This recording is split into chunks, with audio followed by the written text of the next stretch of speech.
Amen. Amen.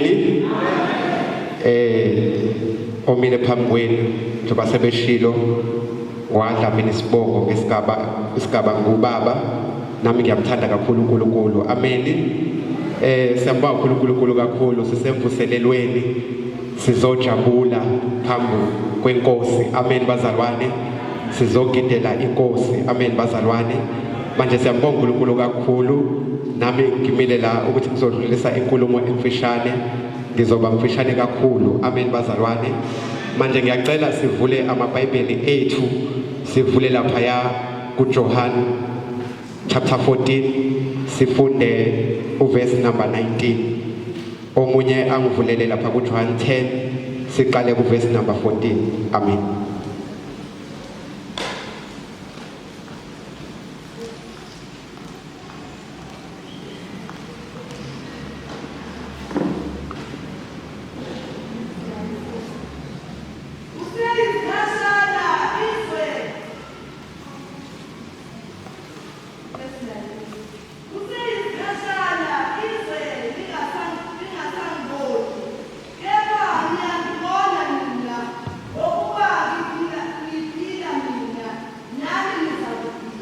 Amen bazalwane. La sizwa uJesu. Amen bazalwane.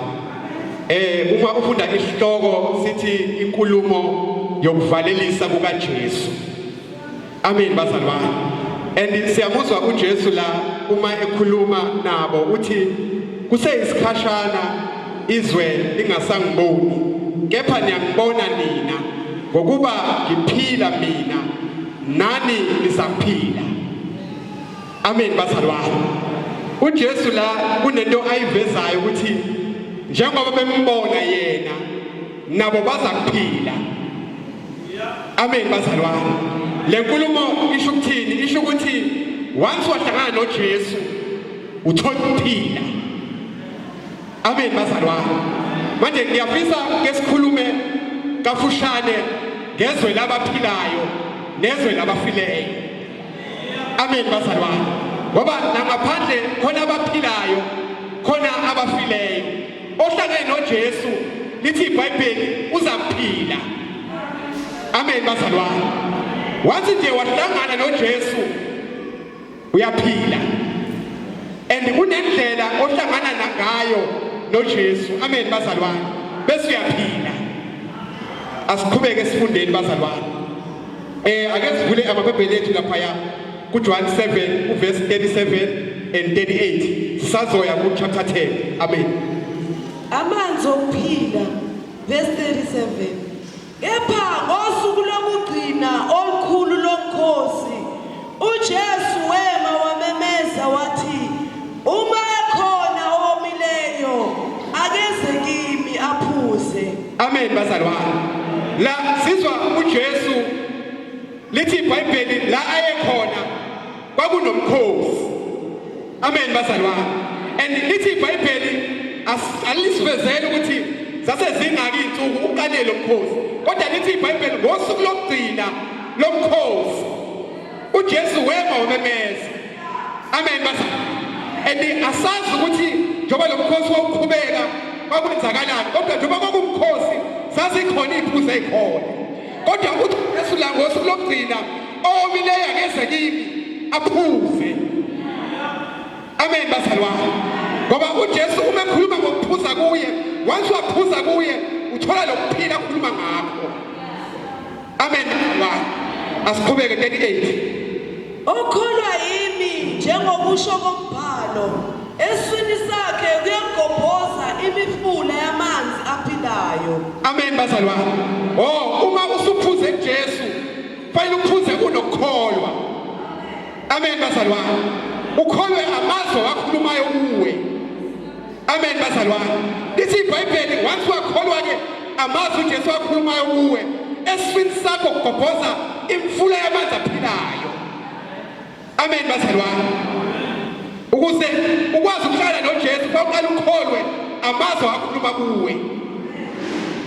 Amen bazalwane. Iyona ndlela yokuthi ungene ezweni labaphilayo ukuthi ukholwa amazwi kuJesu awakhuluma kuwe. Amen bazalwane. Kunabantu ngaphandle bathi bayakholwa kodwa abamazi uJesu and na uJesu akabazi. Amen bazalwane. Ake sifunde lapha kuJohn chapter 10 siqale ku verse number 14. Mina ngingumalusi omuhle, ngiyazazi ezami, nezami ziyangazi. Amen bazalwane. uJesu ukhuluma lenkulumo la uthi yena ungumalusi omuhle. Amen bazalwane. Uthi ngiyazazi ezami izimvu nazo ziyangazi. Amen bazalwane. Uyabona uJesu la khona ivezayo ukuthi kahle kahle noma izimvu ezazi naye ziyamazi. Amen bazalwane. Ngoba kubalekile ukuthi uma uhamba noJesu umazi uJesu. Amen bazalwane. Uma uJesu esehambe nabafundi bakhe isikhathi eside khona isikhathi la ngelinye uyababuza ukuthi ake nishoni uma abantu benibuza nithi ngingubani. Ngoba uJesu akathanda ukuhamba nomuntu ongamazi. Amen bazalwane. Ngoba umuntu ongamazi uJesu kunezinto azozenza ezikhomba ukuthi akamazi. Amen bazalwane. And uJesu uma eseyitholile impendulo kubona ukuthi bathi ungubani esephendulile uPetru usekhuluma ngokwakha elakhe ibandla ukuthi uzolakha. Amen bazalwane. And njoba eliqalile lakhe ibandla uJesu akekho ohlangene noJesu olelungelo lokuqalela lakhe futhi ngoba yena waliqala. Ake sifunde verse 14 siqhubeke 15. Njengalokhu ubaba uyangazi nami ngiyamazi ubaba, ngidela ukuphila kwami ngenxa yezimvu. 16. Nezinye izimvu nginazo ezingesizo ezalesi sibaya. Amen bazalwane. Nakho ke uJesu la ukhuluma ngezimvu ezinye anazo. Amen bazalwane. And lezimvu akhuluma ngazo uthi akusona ezalesi sibaya. Angithi khona akhuluma nabo uJesu la. Amen bazalwane. Laba khuluma nabo uJesu yilaba phambi kwakhe. Uthi nginazo ezinye izimvu ezingasona zalesi sibaya enikuso nina. Amen bazalwane. Futhi lezimvu zingaphandle asikho la khona laba khuluma nabo. Asiqhubeke. Nalezo ngimelwe ukuziletha ziyakuzwa izwi lami kube mhlambi munye nomalusi munye. Amen bazalwane. Uthi uJesu nalezo ngimele ukuziletha. Amen bazalwane. Angithi uJesu njengoba ekhuluma nalabo bela uthi fanele ngiphume kubalanda akulungile bengaphandle. Kumele ngibathathe ngibabuyise babe la. Amen bazalwane. And uma sengibalethela bese niba mhlambi munye kanye nabo. Amen bazalwane. Ngamazwi akulungile umuntu athi wazana noJesu kodwa engaphandle kwesibaya, engaphandle kwebandla. Amen bazalwane. Bese eqhubeka uJesu athi nomalusi munye. Amen bazalwane. Umbuzo engingisibuze wona umuntu engaphandle kwebandla ungaphansi kwabuphi umalusi. Amen bazalwane. Ngoba uJesu uthi noma zikhona okay siyakholwa vele kumele ngizilande kodwa bese izoba mhlambi munye zibe malusi munye. Manje umbuzo ukuthi uma bengaphandle bangaphansi kwabuphi umalusi. Amen bazalwane. And lo malusi abangaphansi kwakhe lapha ngaphandle uzobadukisa vele ngoba akamazi uJesu. Amen bazalwane. Asiqhubeke kwaba seFesu 4 verse number 3.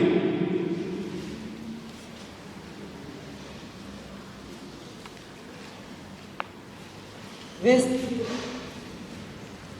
Nikhuthalele ukugcina obunye bukamoya ngesibopho sokuthula. Amen bazalwane. Manje uyabona ukuthi once sathi siyakholwa kunomsebenzi kumele siwenze singabazalwane. Umsebenzi wokukhuthalela ukugcina ubunye. Amen bazalwane.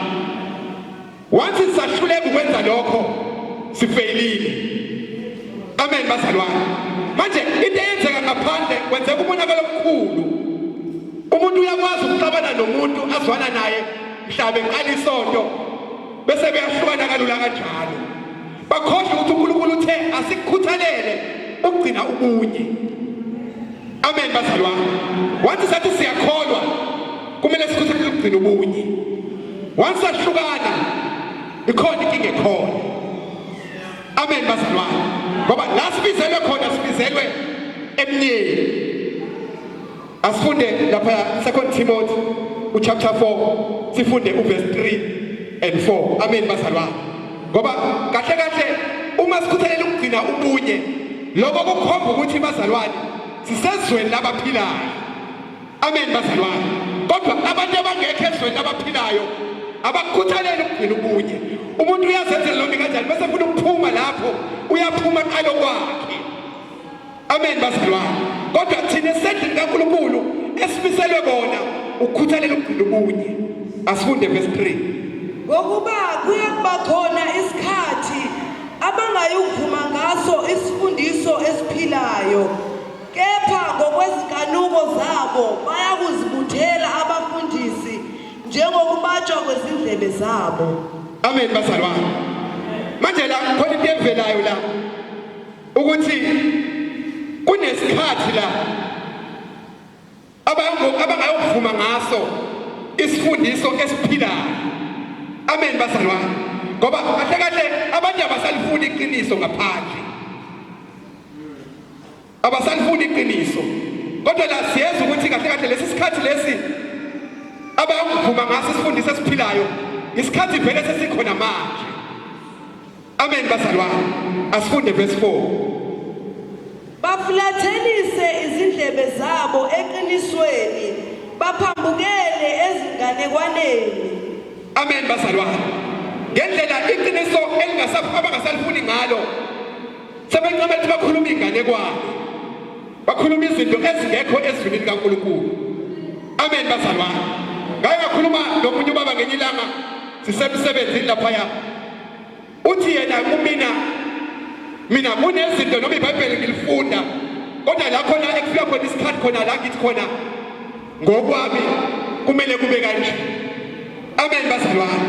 Ngathi mina kuye lalela mfowethu akukho eBhayibhelini la khona elithi iBhayibheli khona unelungelo lokuthi wena uthi ngokwakho. Amen bazalwane. Manje besixoxa naye uthi yena hayi kunezinye izinto iBhayibheli ezikhulumayo kodwa singayibheki isayensi ukuthi thini. Amen bazalwane. Ngithi mina hayi ngiyabuzwa lokho kushoyo kodwa izwi limile ngale ndlela elime ngayo. Akukho la iBhayibheli la khona lithi khona ngokwamazibuko noma ngokwabani kodwa iBhayibheli wasifunda linjalo nje. Amen bazalwane. Bayithi iBhayibheli ngensuku zokugcina ke bawufulathelisa izindlebe zabo eqinisweni bagijimele enganekwaneni. Amen bazalwane. Manje indlu kaNkulunkulu ayingene enganekwaneni kodwa siphila ngezwi likaNkulunkulu. Amen bazalwane. Ake sivule lapha kwabase Roma 16 uverse 17. Isikhathi sesiyaphelela.